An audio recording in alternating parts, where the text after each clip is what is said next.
जनूबी वज़ीरिस्तान में frontier core Khyber Pakhtunkhwa ने मुबैना खुदकुश बमबार को गिरफ्तार कर लिया।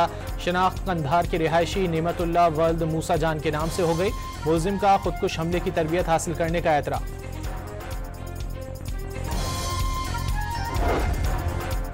अफगान तालिबान ने पाकिस्तान मुखालिफ प्रोपेगेंडा न करने पर दूसरे बड़े निजी चैनल शमशाद टीवी की नशरियात मुअत्तल कर दी। कौमी टेलीविजन की नशरियात कंधार, तखार और बादगीस में मुअत्तल की गईं। दोहा में पाकिस्तान और अफगानिस्तान के दरमियान जंगबंदी मुआहिदा। उम्मीद है पाकिस्तान और अफगानिस्तान के दरमियान सरहदी कशीदगी का खात्मा हो जाएगा। कतरी वजारत खारजा का एलामिया।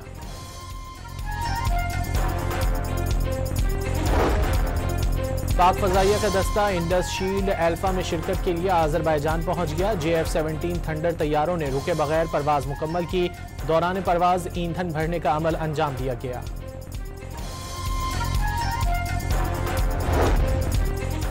कराची से छीनी गई 1 करोड़ रुपए मालियत की गाड़ी इस्लामाबाद से बरामद। सुहान स्टॉप पर चेकिंग के दौरान पकड़ी गई गाड़ी 2010 में चोरी की गई थी।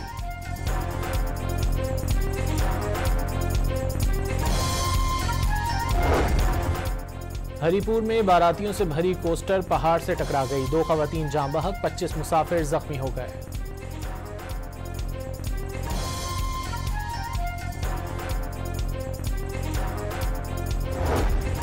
और ऑस्ट्रेलिया ने भारत को सीरीज के पहले वनडे मैच में 7 विकेटों से हरा दिया। ऑस्ट्रेलिया फास्ट बॉलर की तबाहकुन बॉलिंग के सामने भारतीय बैटिंग लाइन ढेर हो गई।